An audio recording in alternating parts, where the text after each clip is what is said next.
Hola, ¿cómo están? Esto es Populares y Soberanos número 130.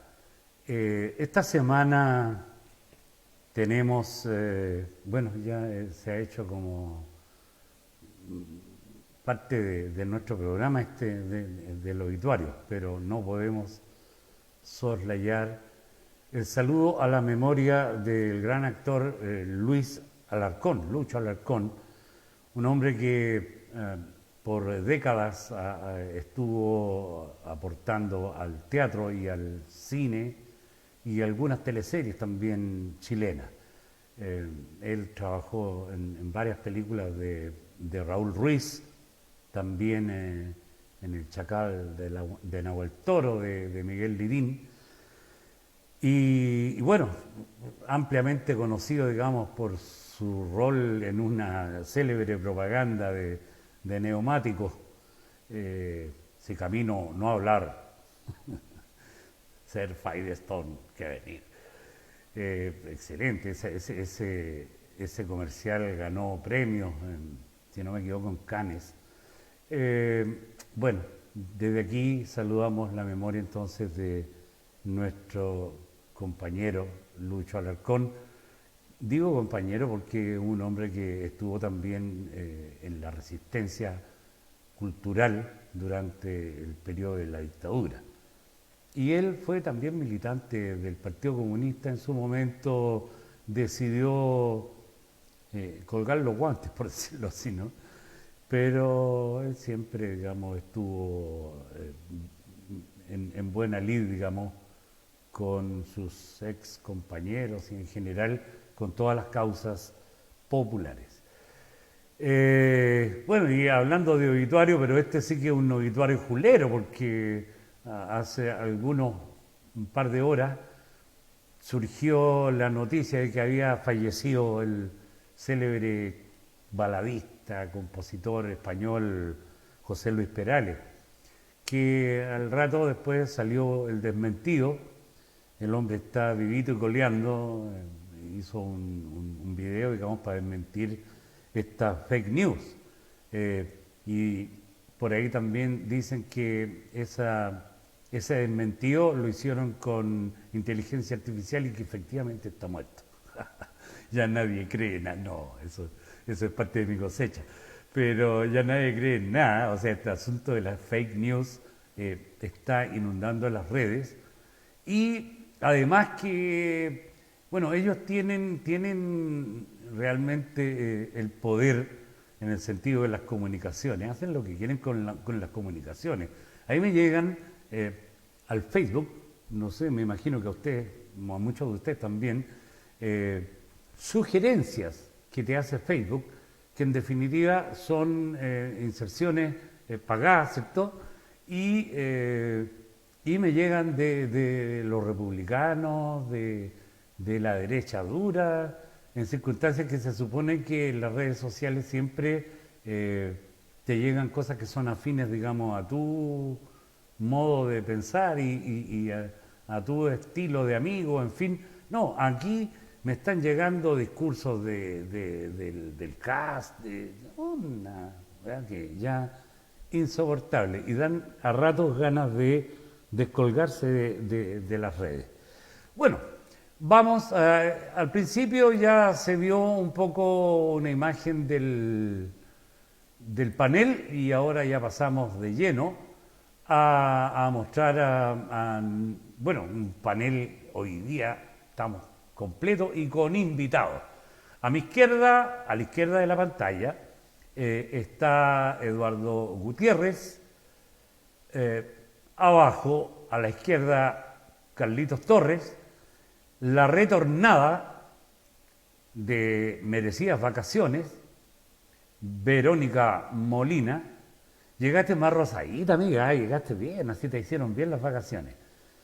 Y nuestro invitado que pasa a presentar entonces Eduardo Gutiérrez. Eduardo. Gracias. Bueno, hoy día tenemos, al igual que siempre, un invitado de lujo, el compañero Sergio Grestoso. Él tiene un extenso currículum académico, pero no solamente académico, tiene un extenso currículum de vida.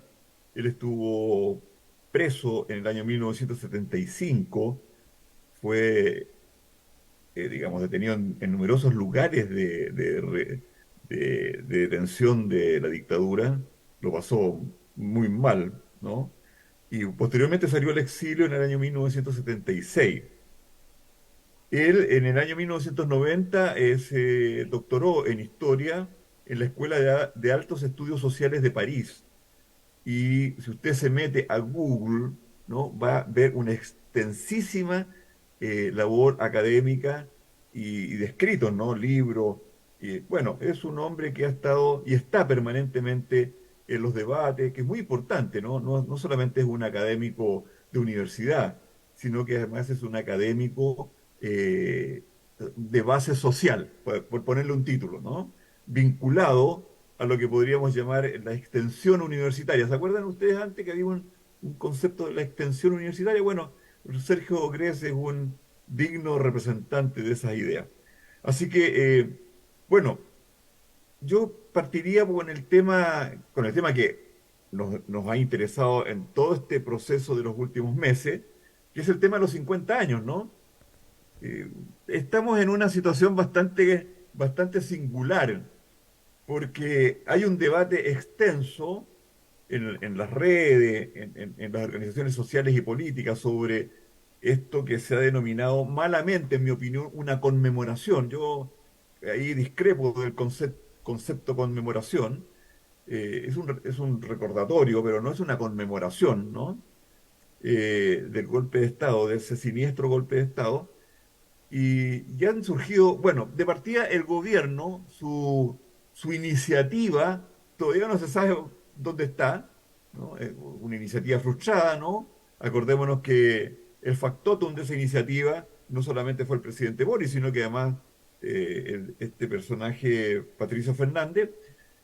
Y bueno, pero aparte de eso, todavía no se sabe bien cuál es el programa, qué es lo que va a hacer el gobierno, estamos hablando del gobierno, pero han surgido múltiples opiniones, está la opinión de digamos, intelectual de la derecha, el señor Daniel Mansuy, ¿no? Y yo quisiera comenzar preguntándole a Sergio, ¿cómo ves tú el panorama? A pesar que es una pregunta muy compleja, ¿no? Porque obviamente daría como por un doctorado. ¿Cómo ves tú el panorama de la situación política chilena en el contexto de los 50 años y cómo se ha tratado, ¿no? Eso como para empezar nuestro diálogo. Sergio, por favor. Sergio, estás moteado.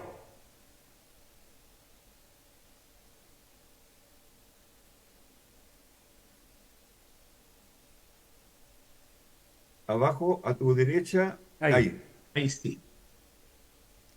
Bueno, buenas noches. En primer lugar, mis agradecimientos al programa y a todos ustedes por haberme invitado y por la bonita presentación que me hizo Eduardo. Me gustó mucho tu presentación porque generalmente, bueno, la gente que no lo conoce a uno lo identifica como académico. Yo no tengo nada en contra de los académicos, es parte de mi identidad.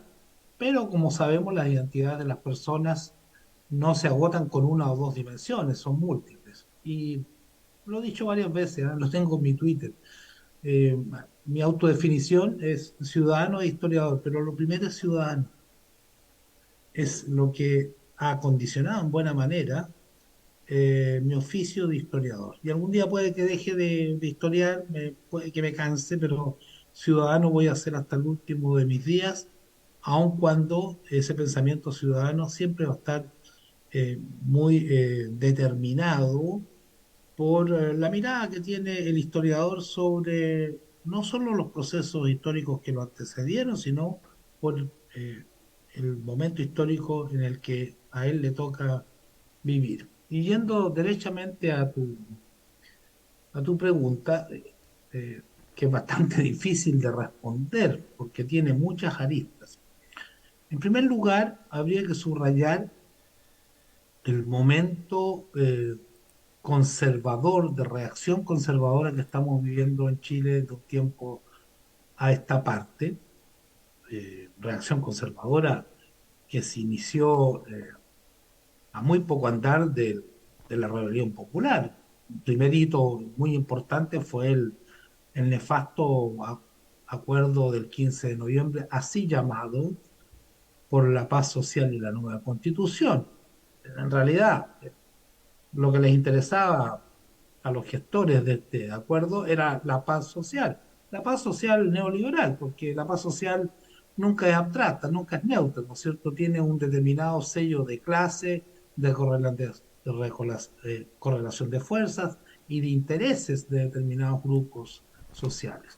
Y con altos y bajos, ese momento o esa reacción conservadora se ha venido acentuando, sobre todo después del plebiscito del 4 de septiembre del año pasado, y ni que hablar eh, luego del 7 de mayo con la victoria de la derecha y de la extrema derecha en estas elecciones de pseudo constituyentes o consejeros constitucionales, como se le llama ahora, en este amañado y espurio proceso constituyente resultante del acuerdo de la infamia del 12 de noviembre del año pasado.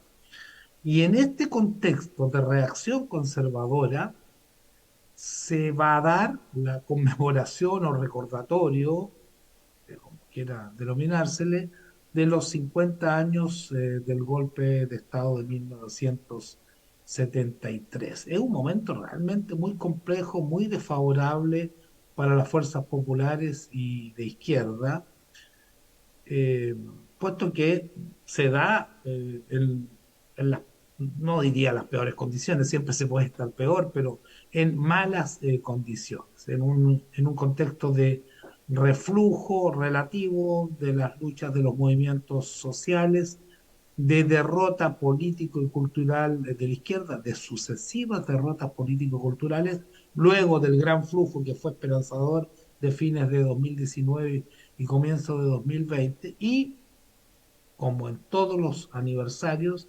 estamos una vez más obligados, y no solamente durante los aniversarios, sino que durante los 365 días del año, a continuar la batalla por la memoria, porque eso es lo que se está librando en Chile desde el golpe de Estado y hasta nuestros días, y quién sabe cuánto tiempo más. Durante mucho, mucho tiempo más, aquí se va a seguir desarrollando la batalla por la memoria. Esto es, que sectores sociales y políticos logran hegemonizar la memoria ciudadana respecto de hechos tan trascendentales como los ocurridos a partir del 11 de septiembre del 73 y sin duda hacia atrás, evidentemente, porque la historia no puede ser objeto de cortes drásticos, cortes cronológicos que separen un momento de otro, porque es un continuum de rupturas, pero también de elementos que permanecen en el tiempo. Entonces, hoy más que nunca está presente esa batalla por la memoria, porque hay distintas memorias en disputa. Yo diría que hoy día, grosso modo, así, a trazos muy, muy toscos, está la memoria de la derecha, la ultraderecha, los partidarios de la dictadura, los partidarios acérrimos del modelo neoliberal, que tratan de proyectar, tratado desde el momento mismo del golpe, la imagen de este como un acto liberador protagonizada por las Fuerzas Armadas, en contra del marxismo totalitario y que habría redundado en una modernización económica y sino también política del país que lo estaría a punto de llevar a las puertas del desarrollo. Hay una memoria eh, de las víctimas, sin lugar a dudas, una memoria crítica respecto del 11 de septiembre y lo que fue la dictadura, pero dentro de esta memoria crítica hay distintas aproximaciones. Yo diría hoy día que hay memorias también en disputa dentro de este gran campo de quienes se opusieron, combatieron o, o en distintos grados y fueron en distintos grados también víctimas del terrorismo de Estado y de las transformaciones neoliberales que produjo la dictadura. Porque hay quienes, como las fuerzas básicamente que están en el gobierno o las fuerzas hegemónicas del gobierno, que sí pueden compartir la crítica al terrorismo de Estado, a las violaciones a los derechos humanos, pero desde una perspectiva absolutamente moderada y conservadora que se limite a plantear de que esto no debe ocurrir nunca más, que la democracia debe ser respetada, que hay que apuntar hacia políticas de amplio consenso, que no se pueden volver a repetir estas desvaríos ultraizquierdistas de sueños de cambio radical que no guardan relación con las posibilidades reales y que lo único que podemos aspirar es a un amplio consenso democrático entre prácticamente todas o casi todas las fuerzas sociales y políticas para que de esta manera se desarrolle nuestra vida republicana en paz, tranquilidad, armonía y conciliación. Y hay una, yo diría, una tercera mirada que, si bien comparte con la anterior el repudio a las violaciones a los derechos humanos, eh, el- la característica del régimen dictatorial como la de un verdadero terrorismo de Estado, etcétera, etcétera, no se limita a un discurso de mera reconciliación, sino que exige verdad, justicia, reparación integral y además reivindica la memoria y la historia de las luchas sociales, políticas o incluso revolucionarias de quienes fueron o fuimos víctimas del terrorismo de Estado en una perspectiva de cambio social futuro, porque la historia no es el relato o el recuerdo de un pasado muerto, sino que es esta relación dialéctica que existe siempre entre pasado, presente y futuro. Entonces hay un campo en disputa con miradas que son distintas. Si bien a simple vista pareciera que las dos últimas que acabo de describir de manera un tanto tosca eh, se parecen o son casi lo mismo, en realidad no lo son, puesto que la perspectiva de futuro de ellas es muy diferente y por ende también el tipo de lectura que se hace del pasado difiere en puntos que son muy sustantivos.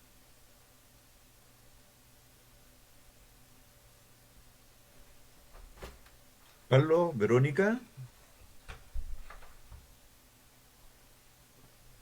Verónica, Sí, yo quería comentar algo. Le agradezco a Sergio su presencia siempre iluminadora de los procesos que estamos viviendo y creo que es muy importante decir una frase que dijo Salvador Allende, ¿no? Los procesos no se detienen. Estos procesos sociales que estamos viviendo hoy día de reflujo del movimiento popular y de las luchas sociales tienen mucho que ver con este discurso hegemónico de la derecha de que todos somos una democracia y que por tanto hay que consensuar, pero sobre la base de consensuar el concepto de consenso que tiene el neoliberalismo, la aceptación de un tipo de sociedad, de un tipo de cultura. Y ahí yo quería detenerme para decir que tenemos un gran problema, lo que alguna gente ha denominado como la pérdida del discurso ideológico, la pérdida del discurso cultural, de poder posicionar este discurso de la historia como un proceso continuo de luchas y de conquista y también de retroceso del movimiento popular en pos de lograr transformaciones profundas. Entonces, en ese sentido es muy crítico el momento que vivimos porque mucha gente ha perdido la fe y la esperanza. ¿M? Se siente como que en esta ola conservadora que estamos viviendo no hay un discurso contrahegemónico o un discurso que pudiera ser, eh, que le pudiera hacer sentido a las personas en su cotidianidad con toda su problemática social y económica que están viviendo. Entonces yo creo que la gran tarea de las personas como nosotros que venimos de los movimientos sociales es poder transmitir que esto es un proceso continuo, que estamos en un proceso de derrota, pero que en definitiva nunca estamos vencidos. Tenemos pequeñas, a veces son grandes retrocesos del proceso que estamos viviendo. Entonces yo quería preguntar ahí cómo usted ve el tema de la hegemonía cultural, cómo nosotros podemos desde los movimientos sociales contrarrestar este discurso, hacer contrahegemonía de este discurso en la batalla cultural que se ve muy lamentablemente diezmada entre la juventud. Nosotros ya que participamos en este proceso que fuimos entre las víctimas, entre los que estuvimos resistiendo, eh, ha costado poder sumar a las nuevas generaciones y por eso yo entiendo, no lo justifico, pero entiendo el concepto de los que nos gobiernan hoy día, que la importancia está en la garantía de no repetición solamente. ¿Ah? Existir en que no deben existir estos sucesos, pero no recuperar esa parte de la historia como la lucha de los movimientos sociales por transformaciones más estructurales, por transformaciones más profundas. ¿Cómo ve usted esa lucha contra ese discurso? ¿Cómo ve la lucha que existe desde el punto de vista que mucha gente ha considerado que hemos perdido la batalla cultural e ideológica en este país? Verónica, considero que tú das en el clavo, o sea, apuntas al meollo de la cuestión, a tal vez a lo más esencial, al núcleo duro de nuestros problemas. Porque si la dictadura en algo tuvo mucho éxito, fue en inocular una suerte de sentido común al ciudadano medio, que no es otro que el sentido común neoliberal.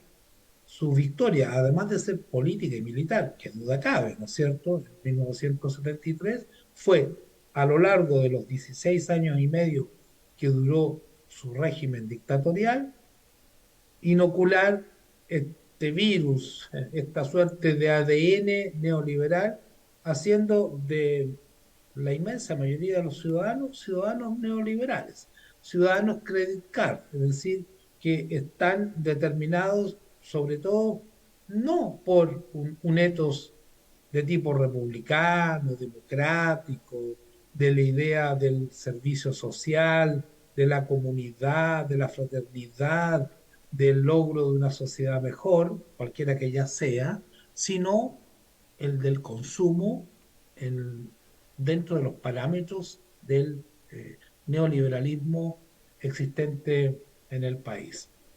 Y si bien durante muchos años logramos una acumulación de fuerzas que nos permitió ir recuperando posiciones, que nos permitió cuestionar algunos de los elementos del discurso hegemónico imperante que habían entrado en el sentido común de la población, como por ejemplo cuestionar la educación de mercado, la salud de mercado, las pensiones de mercado y lograr hacer que una cantidad muy importante de personas empezaran a plantearse la necesidad de tener una sociedad que asegure por vía constitucional, vía legal u otros mecanismos los derechos sociales y económicos más esenciales,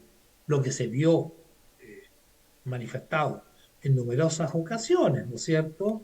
En el movimiento, sí, para no retroceder demasiado en el tiempo, hacia atrás, en el movimiento de los pingüinos, el 2006, en el movimiento que se inició como movimiento estudiantil universitario, pero que se extendió a vastos sectores de la sociedad, convirtiéndose en un verdadero movimiento por la educación pública del 2011 en adelante, porque eso duró varios años, en una serie de otros movimientos sociales, sobre todo a partir de 2011, en un gigantesco movimiento, no más AFP, recordémoslo, que movilizó a millones de personas antes del así llamado estallido social, que fueron todos estos hitos de esta batalla cultural y política en la cual fuimos obteniendo ciertos avances, ¿no? Esos son innegables.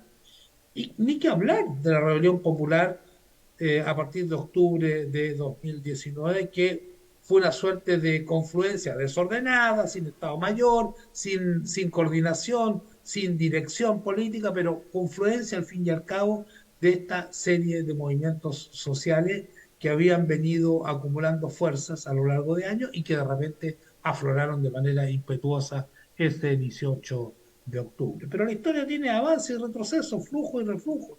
Nunca las victorias van a ser definitivas, ni las derrotas van a ser definitivas. Recuerdo, yo era muy joven en aquella época, Eduardo y otros compañeros se deben acordar, ¿no es cierto? En la época europea había quienes decían que el proceso revolucionario es irreversible. Esas eran nuestras ganas, nuestros deseos, pero no hay nada irreversible. Si lo único irreversible, mientras no se terminen las clases sociales, mientras no lleguemos a la sociedad sin clase, y aún así habría que ver qué ocurrirá, estamos hablando de siglos o tal vez milenios, a partir de entonces, es la muerte. ¿Ya? Todo el resto es reversible. O sea, las victorias son temporales y las derrotas también son temporales. Hay que verlo de esta manera dialéctica, de larga duración, como tratamos de hacerlo, ¿no? Los historiadores, por lo menos quienes queremos hacer buena historia, historia crítica, y tenemos por lo tanto que abandonar esa pretensión, que es muy humana por lo demás, de pretender ver todos los cambios que deseamos durante nuestra corta existencia como personas. Nosotros somos un eslabón más de una lucha muy larga.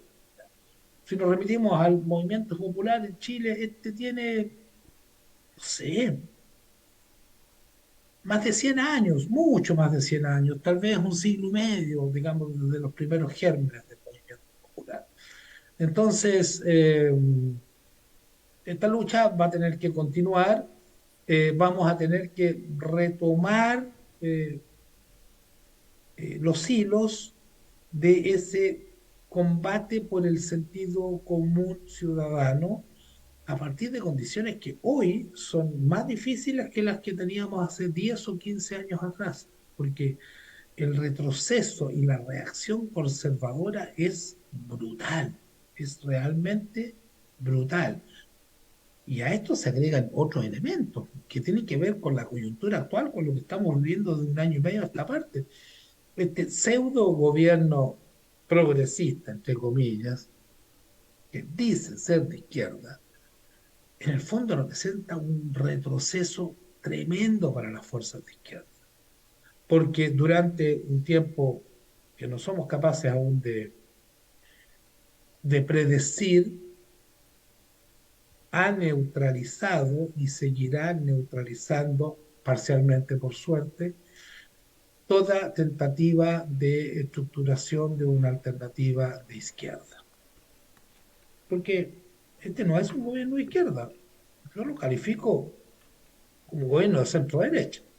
¿Ya? No es de extrema derecha, pero un gobierno de centro-derecha, que ha asumido buena parte de las banderas de la derecha tradicional.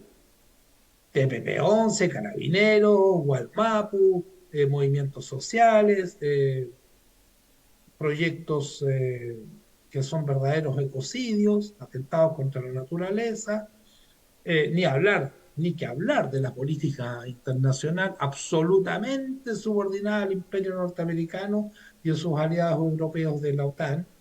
Entonces, esto para la izquierda, para la constitución de una fuerza política de izquierda, es un problema adicional, porque por mucho que entre círculos pequeños nos digamos, no, es que esto no es la izquierda no tiene estas banderas, tiene estas otras.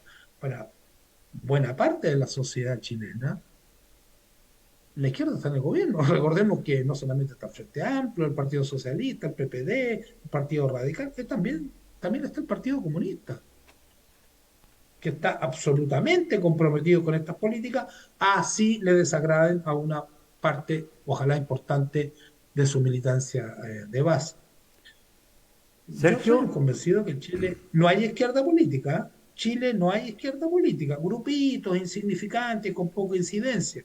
Lo que tenemos, y esa es nuestra única base, a partir de la cual hay que construir, es una amplia, vasta, heterogénea, dispersa, fragmentada y a veces muy perdida izquierda social. Pero Sergio, no una izquierda política. en base a lo que tú mencionas, ¿cuál sería, digamos, la explicación entonces de la situación actual?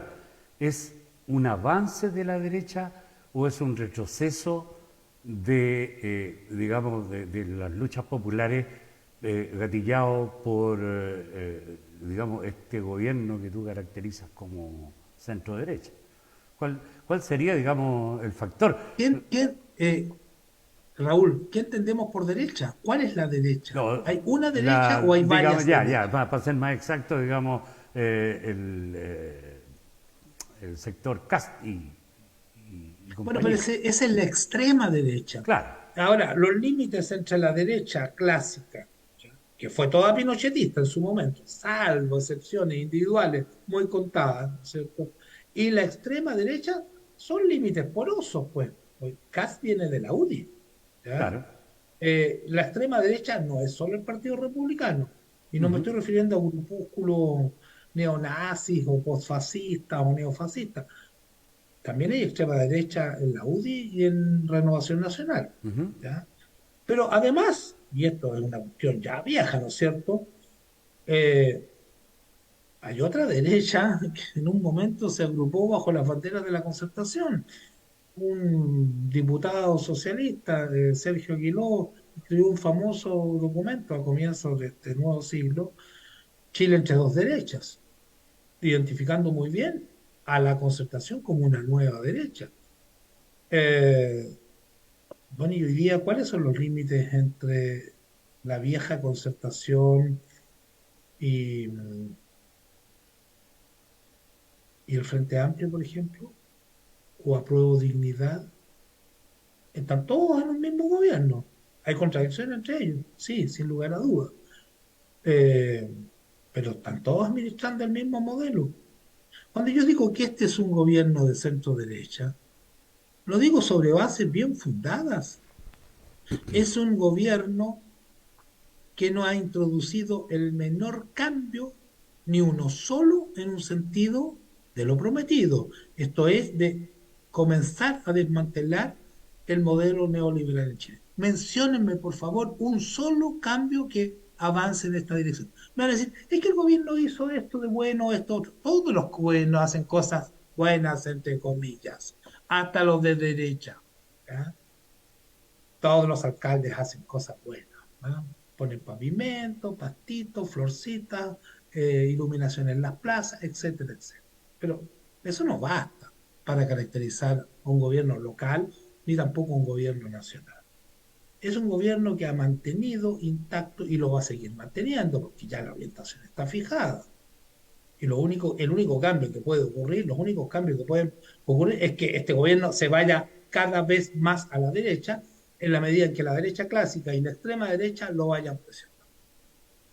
De manera tal de que este gobierno pague el costo político y le entregue en bandeja, le pavimente el camino y le entregue en bandeja el gobierno de la República a la derecha clásica y a la extrema derecha. Entonces, el problema hoy día, yo creo que eso hay que sacárselo de la cabeza. No es la pelea entre la izquierda y la derecha, porque con ese argumento nos van a llamar una vez más, dentro de algún tiempo, a votar por el mal menor para parar el acceso de la derecha al poder, al gobierno. Esa no es la contradicción. La contradicción fundamental hoy día en Chile es los partidarios del neoliberalismo de todos los colores y de todas las denominaciones y los adversarios decididos del neoliberalismo. Ojo, que no estoy hablando de los partidarios del capitalismo y del anticapitalismo, porque esa no es la tarea hoy día. Hoy día no es la tarea de derrocar al capitalismo, ¿ya? Yo no me debato en este drama existencial que dice tener el presidente de la República cuando dice que le gustaría derrocar al capitalismo. El capitalismo no se derroca, ¿ya? Se supera, y se supera en una transición histórica de larga duración, de larguísima duración. Por lo tanto, hoy día la tarea es superar el neoliberalismo. Evidentemente, no hay una una división tajante entre superar el neoliberalismo y avanzar en tareas anticapitalistas, ¿no es cierto? Hay una especie de flujo permanente, parafraseando un famoso pensador revolucionario, podríamos hablar de revolución permanente, que una fase de la revolución nos puede llevar, si lo hacemos bien, a otra fase. Pero hoy día Trotsky. es antineoliberal y antiimperialista. Esas son las grandes tareas que tenemos en Chile. Eh, pero para eso necesitamos programa político, dirección política. Y ahí tomamos con el problema al cual me refiero. No tenemos una izquierda política. ¿Dónde está esa izquierda política? Yo me niego a denominar de izquierda a quienes administran el modelo, cualquiera sean sus intenciones. Las fuerzas políticas que están en el gobierno no son de izquierda para mí hoy día. Ninguna de ellas. Lo que no quiere decir que no tengan militantes que se sientan sinceramente personas de izquierda, que es otra cosa. Pero la dirección Claro. objetiva Pero, de sus actos y de su discurso no es de izquierda, no puede ser catalogada como de izquierda. Sergio, ahí habría que tal vez entrar a una, entre comillas, disquisición, ¿no? Histórica. ¿Qué es lo que ser de izquierda ayer o en el siglo pasado, en el siglo XX, era una cosa, tal vez? Y ser de izquierda hoy es otra cosa. A fines del siglo XX, ser de izquierda era no tan solo ser antiimperialista, sino que también ser anticapitalista y luchar por el socialismo. Lo definíamos de algún modo de ese modo. Ahora, con la impronta neoliberal, la capacidad que tiene el neoliberalismo de establecerse como el sentido común en la sociedad contemporánea, sobre todo en Chile, pareciera, por lo que tú afirmas, que el desafío fundamental es enfrentar el neoliberalismo al imperialismo, porque el neoliberalismo actual es la política global del imperialismo. No hay una separación entre una categoría y la otra, aunque el trasfondo, el telón de fondo sigue siendo el capitalismo. Entonces, ser de izquierda hoy día se desprende por tu afirmación que ser de izquierda es ser esencialmente antineoliberal y en No, esa y antiimperialista.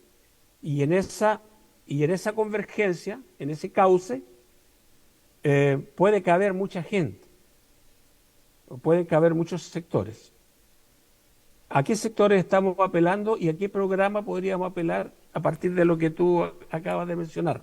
Porque no, sí. un programa Eh, antineoliberal tendría que tener algunas características que nos permita aunar fuerzas para superarlo, porque con las fuerzas actuales antineoliberales, me refiero, las fuerzas que no están en el gobierno, es decir, fuerzas que extraparlamentarias, izquierda social, algunos pequeños sectores dentro del gobierno incluso, de la coalición, ¿por dónde acumulamos fuerza para que ese programa antineoliberal pueda tener asidero en la sociedad chilena y la sociedad chilena lo vea como una alternativa, lo vea como una posibilidad de resolver los problemas que tú habías mencionado y que hemos discutido históricamente por largo tiempo? El problema de la educación, la salud, las pensiones, temas ambientales, la situación del pueblo mapuche y un problema que es clave, el problema del trabajo, de salarios dignos, porque la izquierda, desde la izquierda, no le podemos ofrecer a la gente que va a tener más tarjetas de crédito, que va a tener créditos blandos, y la izquierda le va a resolver los problemas en el contexto de este tipo de capitalismo neoliberal que vivimos. Entonces, ¿En qué dirección podemos avanzar en esa perspectiva? ¿Con quiénes? A ver, una precisión, Carlos. A ver, que yo sostenga que la tarea central hoy día no sea la lucha anticapitalista global, sino la lucha antineoliberal y antiimperialista, no quiere decir que considere como de izquierda aquellas personas o fuerzas políticas que se plantean solo estos objetivos. Al igual que ayer, sigo pensando que para ser de izquierda hay que ser anticapitalista. Otra cosa es que por estrategia y por táctica entendamos, y eso, un cable a tierra, basta para poder entenderlo, que hoy día la lucha tiene que estar centrada no en el anticapitalismo en términos generales, sino que en torno a la forma específica que asume el capitalismo en Chile y en muchos lugares del mundo en la fase actual del desarrollo de la humanidad. ¿Ya? Pero para ser de izquierda hay que ser anticapitalista según mi criterio. Hay Mm. sectores que efectivamente son antineoliberales, pero no son anticapitalistas, como pueden serlo gente que está en la coalición de gobierno, sobre todo en las bases de los partidos de la coalición de gobierno. Evidentemente, ahí tenemos un punto de confluencia posible con esos sectores, ¿no es cierto? Y habrá que trazar las políticas adecuadas para poder confluir, así sea tácticamente, con ellos. Pero hoy no es el momento de trazar alianzas políticas superestructurales a nivel de cúpulas, comenzando por el hecho de que nosotros no tenemos cúpulas, no tenemos representaciones políticas, o no tenemos representaciones políticas importantes. ¿Ya? A ver, esto es el ABC de la política, todos los que estamos acá lo sabemos, ¿no es cierto? La política es un tema de correlación de fuerza. Para poder establecer una alianza, tú tienes que tener una fuerza mínima, básica, con la que entrar en negociaciones, en unidad y lucha. Nosotros no la tenemos en el plano político. Yo creo que la tarea central hoy día es la recomposición del movimiento popular en el plano social, de las organizaciones sociales, de los movimientos sociales, pero una reconstrucción con grados de autonomía mucho mayor que la que teníamos hasta el 18 de octubre de 2019. ¿Autonomía respecto de quién o de quiénes? Respecto de los partidos políticos institucionales de oposición y de gobierno, respecto al empresariado, de las iglesias, de las ONG, de las fundaciones, de organismos nacionales e internacionales, que lo único que tratan de hacer a través de sus pretendidos apoyos a las organizaciones sociales es manipularlas para sus propios intereses sistémicos. Esa es la tarea central. Pero también hay otras tareas que tienen que ver con la construcción de una izquierda política, porque ya lo vimos, la principal debilidad del movimiento popular en octubre, noviembre, diciembre del 2019 y en los meses subsiguientes, hasta marzo por lo menos, fue no contar con una dirección política, ni siquiera con una coordinación política. No teníamos Estado Mayor, el enemigo sí que lo tenía, y se manifestó con gran fuerza, habilidad, astucia, el 15 de noviembre de 2019. Si esa fue una maniobra genial desde el punto de vista de los intereses sistémicos. Pero como no tenemos dirección política, como no tenemos movimiento social ni movimiento popular con educación política, como no teníamos lo que teníamos a fines de los 60 y comienzos de los 70, fue relativamente fácil para el adversario de clase desviar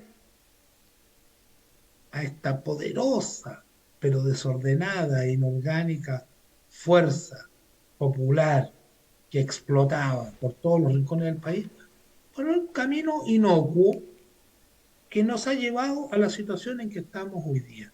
Entonces, no tengo la receta, ¿ya? Cada movimiento social tiene que eh, saber dar los pasos que le corresponden. Por ejemplo, hoy pareciera ser, ojalá que sea así, que el movimiento No Más AFP trata de renacer, ¿ya? Así como el ave fénix, porque la situación objetiva es que no hay ninguna esperanza a corto plazo de que el sistema de seguros privados denominado AFP, y que mañana puede cambiar de nombre, pero que va a seguir siendo básicamente lo mismo, sea sustituido por un verdadero régimen de seguridad social. Entonces, ese movimiento tiene que recomponerse, pero tiene que recomponerse sacando lecciones de la experiencia reciente. Es decir, ya no puede seguir confiando en que una representación progresista,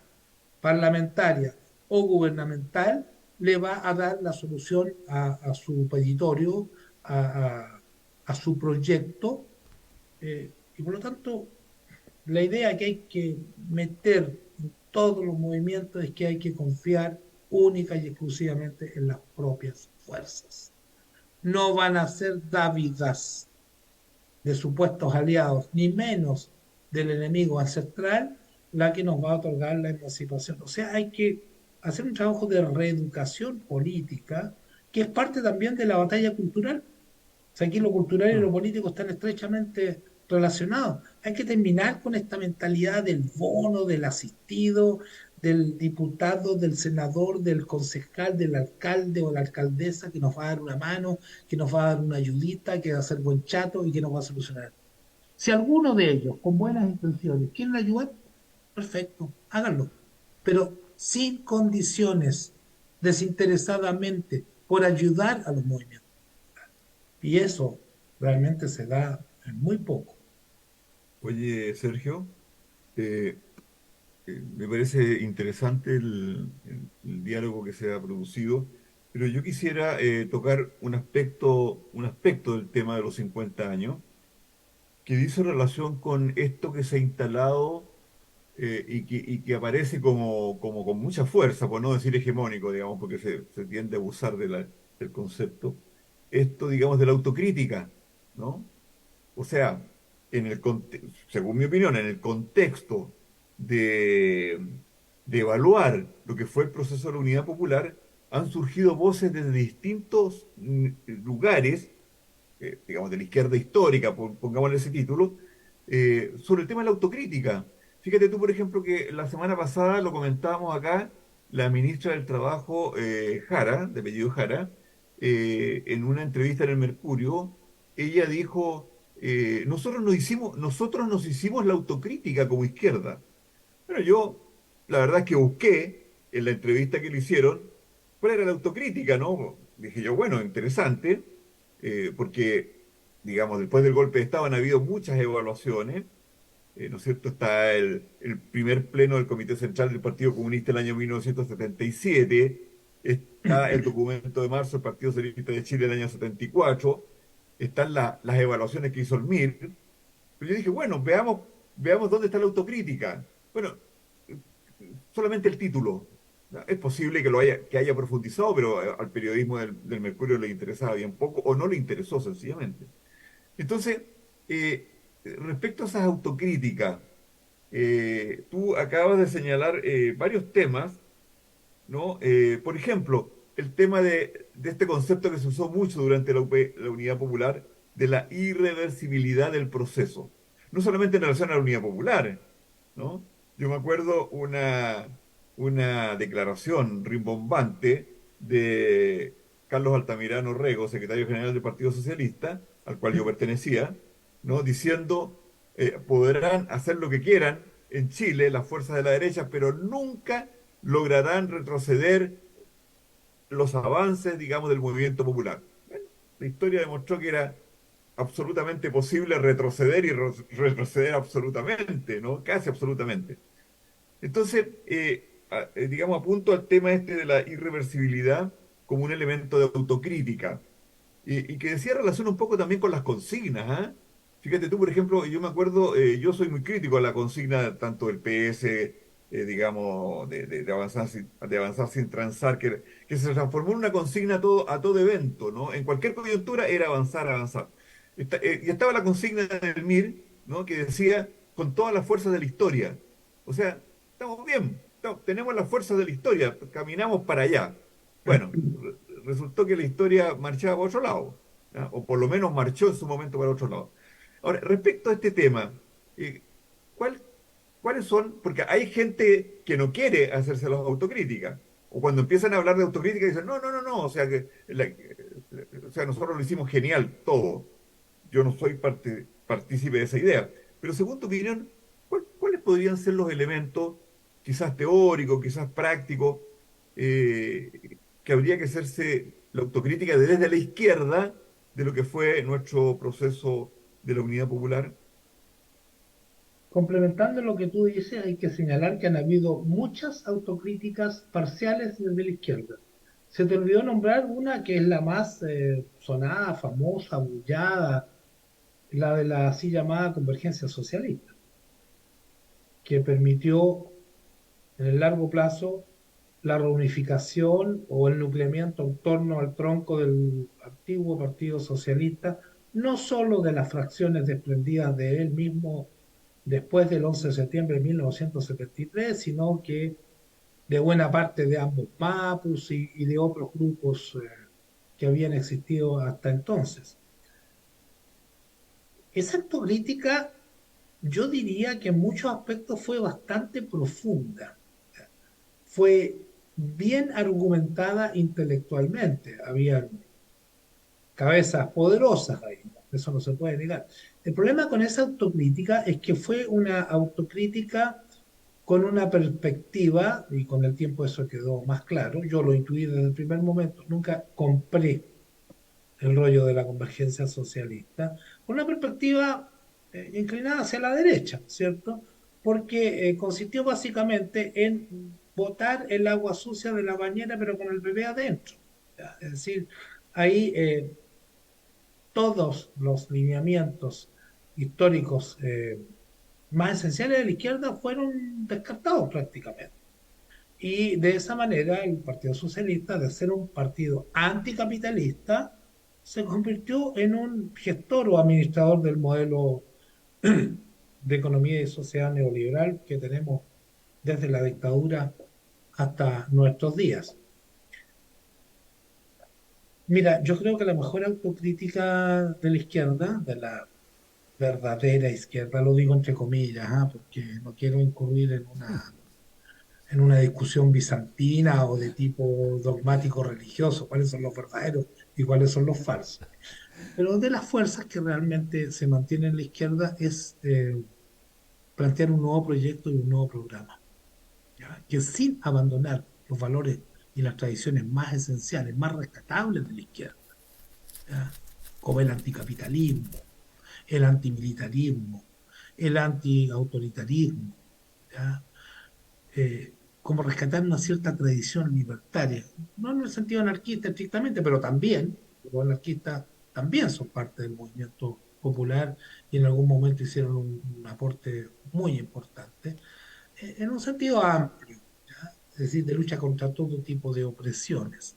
Yo creo que esa es la mejor autocrítica, porque hacer un balance histórico en el cual numerosos componentes, individuales y colectivos, estemos de acuerdo, es prácticamente una tarea imposible, ¿ya? No lo es ni siquiera, no es posible ni siquiera entre los historiadores, que somos menos que el movimiento social y político que pretendemos nuclear algún día detrás de esta bandera anticapitalista. Por lo tanto, yo creo que es inoficioso, porque además las autocríticas tienen que ver desde la tradición política de la que arrancamos unos y otros.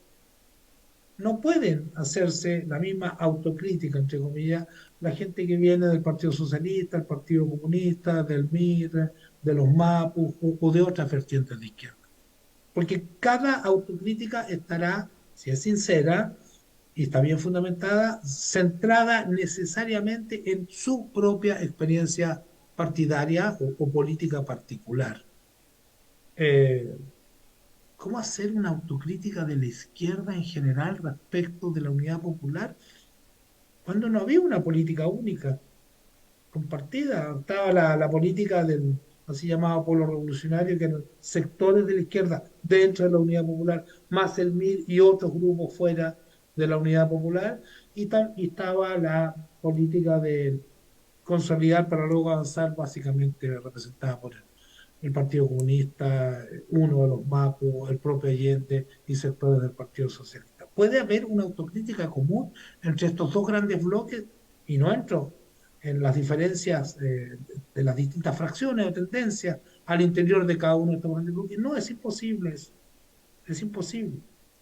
Entonces, eh, claro, habrá que llegar a elementos comunes de autocrítica y que tienen que ver pero con una cantidad enorme de elementos, ¿ya? La estrategia, la vía pacífica hacia el socialismo. ¿Era viable? ¿Era viable en el contexto de la Guerra Fría en América Latina? Mi impresión personal es que no era viable, nunca fue viable. Una vez iniciada, bueno, había que hacer la experiencia, había que vivirla y había que tratar de ganar. Pero vista retroactivamente, las condiciones eran muy adversas. Es un tema no menor. Claro, Y, claro. y Es otros que ahí, temas tienen Jorge, Sergio, el ¿ah? tema de la estrategia, cuando tú hablas en el término de la estrategia, claro, cada organización o bloque es a partir de su propia estrategia que pueden hacer la autocrítica o no. Yo entrevistaba para un artículo del libro a un compañero hace unas semanas y que en relación a la lucha armada entendida no tan solo como el enfrentamiento entre eh, los sectores populares en armas y las Fuerzas Armadas, sino que en el contexto de una estrategia militar más amplia que implicaba el trabajo dentro de las Fuerzas Armadas y un eventual quiebre o neutralización desde adentro, incluso de las Fuerzas Armadas. Y él me planteaba que con un año y medio más de trabajo dentro de las Fuerzas Armadas, de reclutamiento, de organización y de acumulación de fuerza autónoma, de fuerza propia, tanto de los sectores del MIR y del sector socialista y otros, era probable que el golpe de Estado no se hubiese podido llevar a cabo y que se habría transformado en una situación muy distinta a la que conocimos el 73. No estoy diciendo que eso sea la reflexión con la cual debemos coincidir. Me estoy refiriendo que ahí hay una mirada, por ejemplo, acerca de una estrategia político-militar que se planteaba por esa vía el poder superar la reacción histórica que han tenido las Fuerzas Armadas, porque ya lo conocemos desde antes de 1907, antes que existiera el comunismo, la Unión Soviética, que las Fuerzas Armadas estaban preparadas y estaban definidas ideológicamente para salvaguardar los intereses de las clases dominantes. Entonces, Me eh, suena a eh, novela del Baradit lo que estás diciendo, Carlito. ¿En qué se fundamenta? es que Perdona, es Baradí no que escribe te lo novela. quiero preguntar al tiro. ¿En qué se fundamenta eso de que en un año y medio, digamos, no habría sido tan así la cosa? No, pero son análisis que hacen compañeros que plantean. ¿Tú sabes cuántos aviadores fueron asesinados y cuántos fueron detenidos durante la dictadura? Yo creo que varios. No Lo que varios, no significa muchos. que hubiera, No, digamos, espérate, no, muchos, un quiebre, digamos, en muchos. las Fuerzas Armadas. Para nada. Lo mismo ocurrió en la Marina, en los aviadores, en la Marina y en el Ejército. En el Ejército, al golpe de Estado, hubo regimientos completos que no se plegaron inmediatamente al golpe de Estado, esperando algún tipo de respuesta distinta. Así, dentro de Carabineros no es casualidad de que haya sido la novena antigüedad del generalato que asume la dirección de Carabineros para apoyar el golpe de Estado. Los otros 8 generales de mayor antigüedad no estaban por ese proyecto. Entonces, la respuesta era de que el trabajo que se estaba realizando habría podido neutralizar el golpe de Estado, porque además, y ahí algo sabemos del Frente Interno, del PS, del trabajo que hacían otros sectores del PS y del MIR, pudieron haber, las Fuerzas Armadas de esa época, hoy día estamos en otro territorio, las Fuerzas Armadas de esa época pudieron haberse abstenido y no haberse acoplado al golpe de Estado dirigido por los 15 generales que ahora sabemos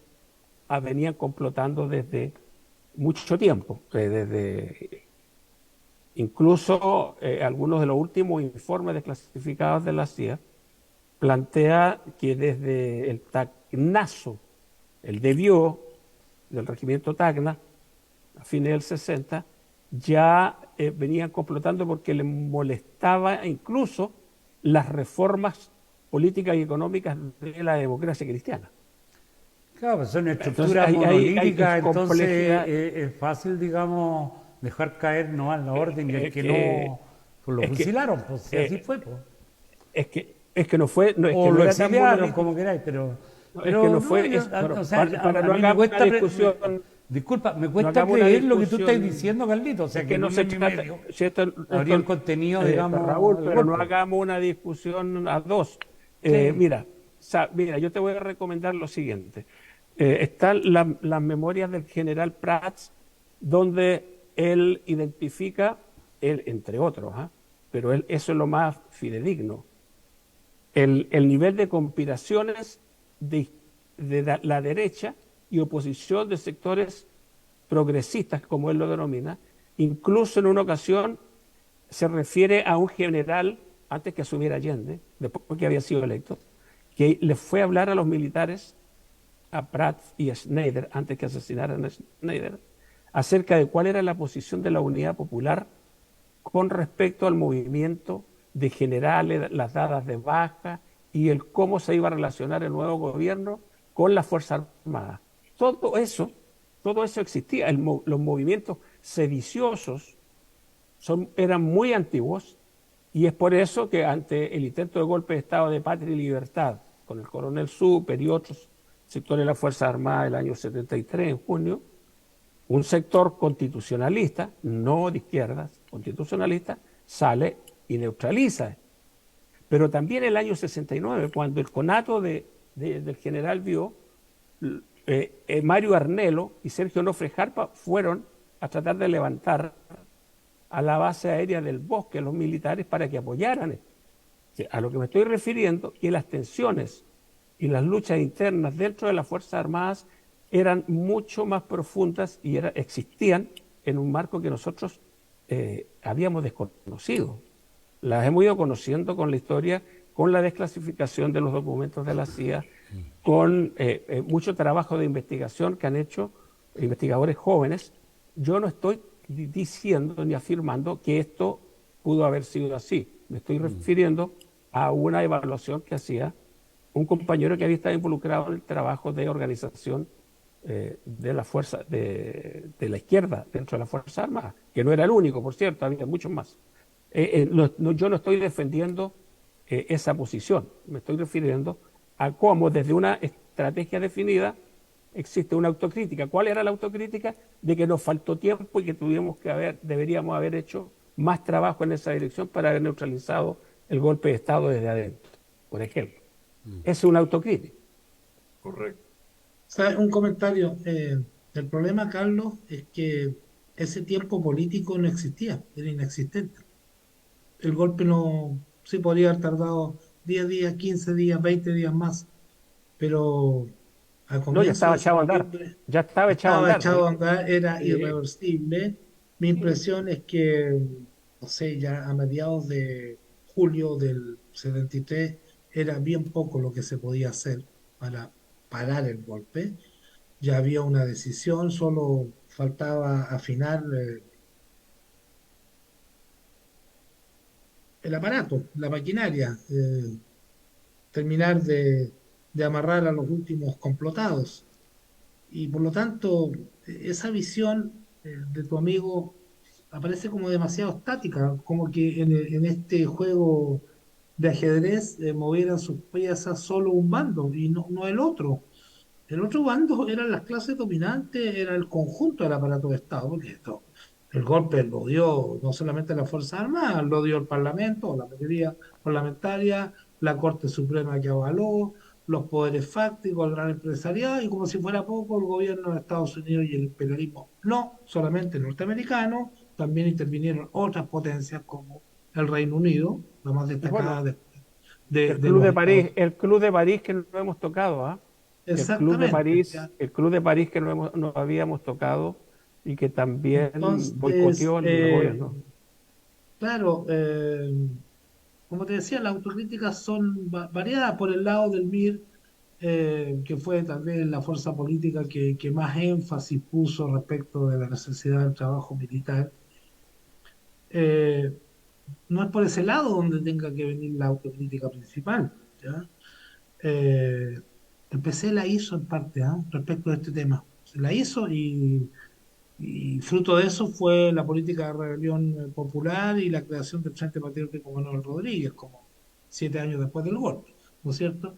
Pero sin lugar a dudas, por el lado del MIR y de otras fuerzas políticas de izquierda revolucionaria, la autocrítica tiene que ver con otros factores, con la escasa inserción en las masas trabajadoras, por lo menos en el movimiento sindical, con un cierto voluntarismo de confundir la realidad con los deseos, con una inadecuada valoración de la fuerza propia, es decir, una sobreestimación de la fuerza propia y una subvaloración de la fuerza del enemigo, etcétera, etcétera. Por eso te digo que las autocríticas tienen que ser variadas. El compendio de todo eso, el compendio positivo, no para escribir la historia, ¿ya? Sino que para proyectarla, digamos, hacia futuro, es un programa y una estrategia adecuada a las condiciones actuales, donde ya estamos llegando casi al término del primer cuarto del siglo XXI. Eso es un menudo problema que tenemos por delante, ¿ya?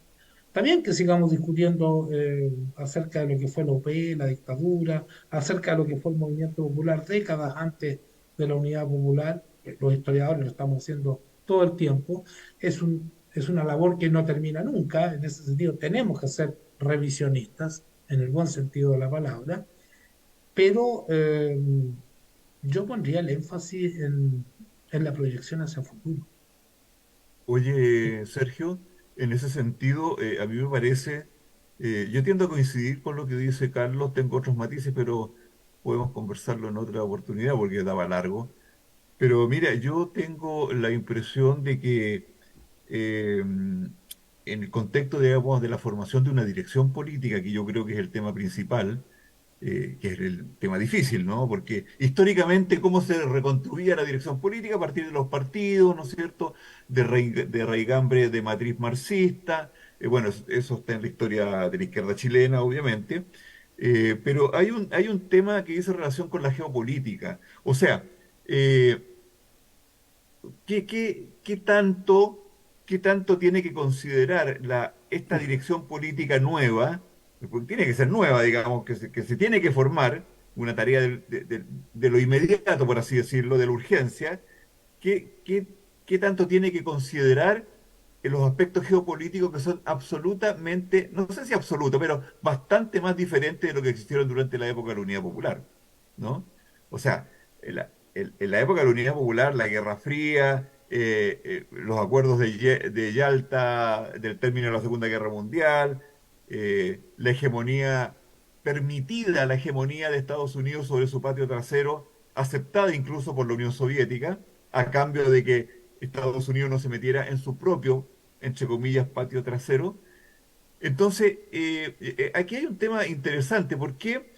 Porque hoy día la pregunta que uno se debe hacer, y aquí expreso una opinión, eh, hoy día el hecho de que en la mitad del comercio esté con China, ¿no?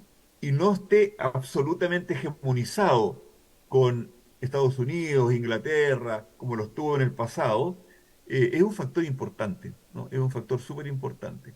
Y esto tiene su derivación en lo que tú planteas respecto al gobierno de Boris. O sea, el gobierno de Boris se ubica claramente en una determinada dimensión, ¿no?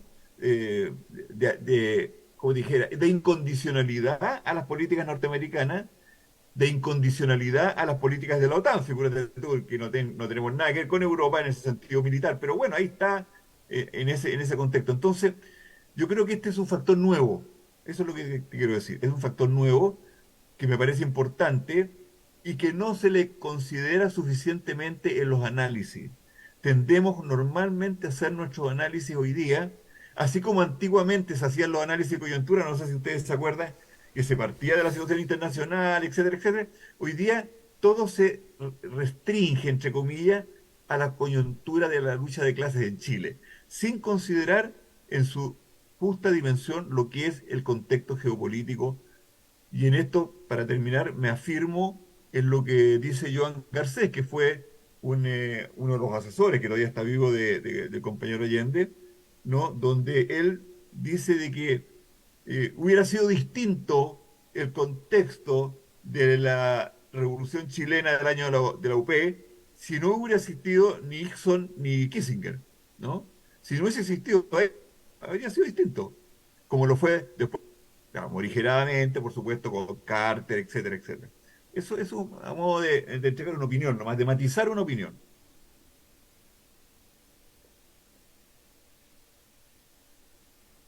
Yo quiero aportar algo sobre lo que viene en Chile.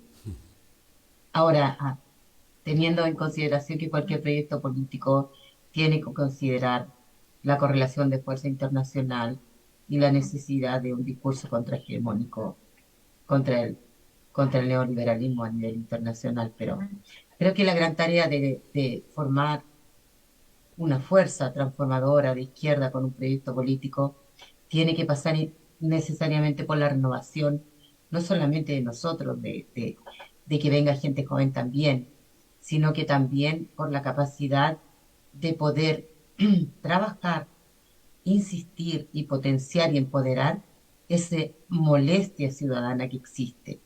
Porque nada ha cambiado en estos años respecto a la molestia que existe en la ciudadanía de cómo se ha comportado la institucionalidad.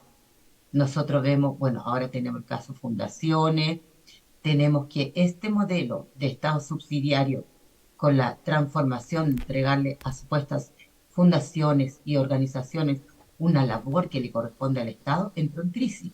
O sea, cuando nosotros pensemos qué es lo que nos quiere decir esta crisis hoy día, que simplemente la derecha nos hace pasar como una corrupción, como actos que nos van con un correcto desempeño ético y moral de los políticos. En realidad lo que nosotros tenemos que buscar el trasfondo de esto es que en este minuto, en este país, hizo crisis el Estado subsidiario que delega y terceriza funciones que tiene que cumplir el Estado.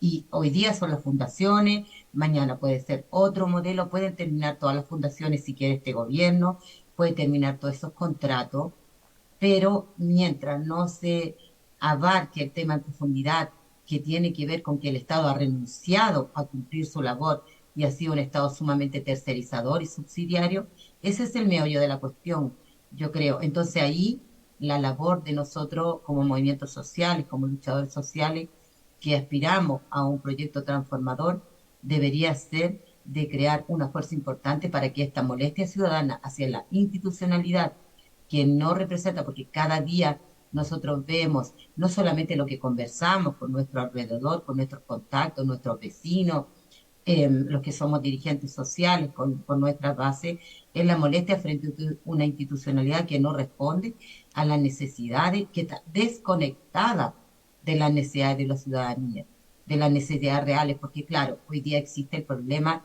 de la inflación, de la inmigración, son problemas profundos en la sociedad, pero se quiere dar respuestas sumamente punitivas. Para la inflación, bonos de asistencia, estas prebendas que se dan. Para el problema de la migración, desde una postura así súper fascista de cerrar las puertas, no dejar entrar a nadie, hacer zanca, hacer como si tuviéramos México, diría muro. frente a la delincuencia, no atacar el problema de la profunda desigualdad que existe en este país, que provoca que gran parte de la población vea como la delincuencia y el narcotráfico como la solución a sus problemas económicos. Entonces, lo que nos queda a nosotros realmente es poder trabajar en torno a esa profunda molestia ciudadana que existe. Y eso significa que seamos capaces de levantar proyectos identitarios que a la gente le hagan sentido. Esto de la lucha por la igualdad de las mujeres, la lucha por la igualdad de las diversidades sexuales, el animalismo, el veganismo. Y nosotros realmente hay gente de izquierda que se resiste mucho a estos temas. Dice, no, es que estos son los temas de moda, estos temas pasan. Pero estos temas de moda son los que le interesan a la gente. Entonces, realmente, si nosotros queremos caminar a proyectos que le hagan sentido a la ciudadanía, tienen que ser proyectos que incorporen estos elementos, porque la molestia ciudadana frente a la institucionalidad, frente a los partidos políticos que no dan respuesta a las necesidades de la gente y las aspiraciones, eso existe, no ha cambiado desde el estallido social. Entonces yo creo que ahí está como la gran tarea, viendo las otras dimensiones que también son importantes, el nuevo contexto internacional, el tema de la correlación de fuerza, de cómo Mm. poder ser capaces de levantar esta alternativa a partir de las cuestiones que le hacen sentido a la gente. Y porque indudablemente la molestia está ahí, sigue ahí, no ha cambiado, no ha cambiado. Los 50 años del golpe militar se proyectan a la situación actual y inevitablemente empezamos, digamos, con una conversación relacionada con el golpe, pero terminamos en el momento actual. Eso es interesante y es bueno, digamos, que ocurra, porque más que ser una conmemoración, por ahí decían, no, es la política viva, es el asunto que nos convoca hoy día, el entender un poco el pasado, lo que decía Sergio, para proyectarlo al futuro, aquí en el presente. Estamos llegando, yo creo, ya a la hora. Sergio, unas palabras finales como para cerrar la conversación. Reafirmar la idea que tú acabas de decir, Raúl. Cada conmemoración o recordatorio del golpe de Estado o de cualquier acontecimiento muy trascendente en la vida de cualquier sociedad tiene un sello distinto a otros. Hoy día no conmemoramos o recordamos el golpe de Estado de septiembre del 73 de la misma manera como lo hicimos hace 5 años, 10, 15, 20 o 25 años. Y dentro de 5, 10 o 15 años más lo vamos a hacer con matices distintos. Porque la historia, porque esto no es solo memoria, es historia también, eh, siempre se hace, se escribe o se recuerda desde el presente. Eso es inevitable. Y por lo tanto, cada recordatorio o cada aniversario va a tener un sello marcado por la problemática, la disyuntiva, el drama del momento presente. Estoy seguro que dentro de 5 años o 10 años lo vamos a hacer de manera distinta. Ojalá de manera distinta, con una perspectiva de porvenir mucho más halagüeña que la que tenemos en la actualidad. Eso es inevitable. Tenemos que tener claro que eso es así y es lo que nos permite explicar ciertos fenómenos que nos pueden preocupar, nos pueden incluso amargar, de conservadurismo social, político y cultural, que están muy presentes en nuestra sociedad en estos días y que se van a reflejar en las opiniones ciudadanas respecto del 11 de septiembre, de la Unidad Popular, de Allende, del devenir de la izquierda. Siempre va a ser así. No tenemos que amargarnos demasiado. Tenemos que luchar por el presente y el futuro. Y eso va a hacer que la forma de recordar y mirar la historia más adelante eh, sea una forma distinta y sea una forma que ayude a la construcción de proyectos de futuro. Mira, Lo digo como historiador. Alguien dirá, pucha, está despreciando la historia, no se está centrando en lo suyo, está hablando del presente y del futuro, pero es que la historia no es solo pasado, la historia es la relación, ya lo he dicho innumerables veces, lo he dicho esta tarde acá con ustedes, es la relación dialéctica entre el pasado, el presente y los proyectos de futuro. Por eso que la historia se está reescribiendo permanentemente, porque tiene que ver con lo que queremos hacer y escribir para el futuro. Y ahí tenemos que poner el énfasis. Ahí tenemos que poner el centro de nuestra fuerza. Si lo hacemos bien, vamos a ganar también la batalla por la memoria. La forma como vamos a recordar ese pasado. Y que ojalá sea la forma que tiene relación con un proyecto de emancipación que si bien fue truncado, sigue presente, sigue estando válido en lo más esencial y hay que retomarlo, pero no de manera mecánica, de copia mecánica respecto del pasado, ni motivados principalmente por la nostalgia, sino como proyección de futuro. Sergio Grez, historiador, nuestro invitado de lujo el día de hoy. Muchas gracias, Sergio. Gracias al panel. Nos encontramos la próxima semana a la misma Batihora y por el mismo Vaticanal. Muchas gracias, muchachos. Que estén bien. Muchas gracias, Raúl. Gracias. Muchas gracias, compañeros y Gracias, Sergio, por compañeras. Hasta acompañarnos. pronto. Buenas Gracias. noches. Pronto. Buenas noches. Chao, buenas noches.